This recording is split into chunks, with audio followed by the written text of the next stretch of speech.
کسی علاقے میں ایک آفیسر تھا تو وہ سب حرام مال اکٹھا کرتا تھا، تو کوئی کسی کی ضرورت ہی نہیں تھی اس سے بات کرنے کی۔ تو ایک بوڑھی اماں تھی، وہ بڑی حق بات کہنے کا مزاج رکھتی تھی، تو ان کی مرغی مر گئی، تو اس کے گلے پہ چھری چلا کے نا تو اس آفیسر کے گھر دے آئی دیسی مرغی۔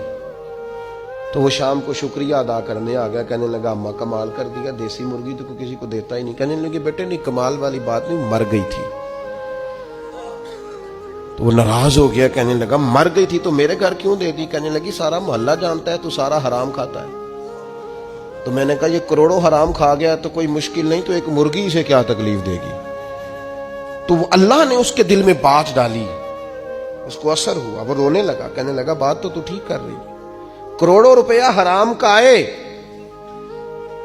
تو وہ چونکہ نفس پسند کر رہا ہے تو وہ ٹھیک ہے، اور ایک مرغی صرف چھری نہیں چل سکی، مر گئی، تو اس سے الٹی آ رہی ہے، کہہ رہی ہے کیا مطلب ہے اس کا؟ وہ ہمارے ایک دوست ہیں، وہ کہتے ہیں ہمارے زمانے میں لوگ اس طرح کے پرہیزگار ہیں کہ ایک شخص کو ایک نیا جوتا مل گیا کہیں گرا ہوا، اس نے اس کا مالک ڈھونڈنا شروع کیا، کسی کا نیا جوتا گر گیا سڑک پہ تو ڈھونڈتا رہا، ایک پیر تھا، ڈھونڈتا رہا، وہ کس کا ہے بھائی کس کا ہے؟ تھوڑی دیر آگے جا کے اسے اس کا دوسرا پیر بھی مل گیا، پھر اس نے مالک ڈھونڈنا چھوڑ دیا۔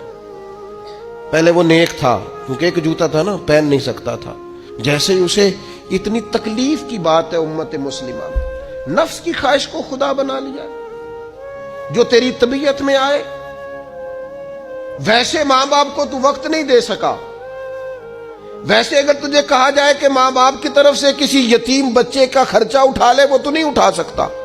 تیرے ماں باپ چلے گئے، ان کی وجہ سے تو کسی غریب بہن بھائی سے تعاون کر تاکہ ماں باپ خوش ہوں، احسان ثواب وہ تو نہیں کر سکتا۔ دیکھیں چیلم پہ 50 پکیں گی، جو کہ پتہ چلے نا برادری کو کہ جناب نے چیلم کیا۔ یہ نفس کی خواہش کو خدا بنا لی۔ سیاسی افطاریاں ہو رہی ہیں، کسی کی نیت پر شک نہیں، اچھی نیت سے لوگ افطاری کراتے ہوں گے، لیکن وہ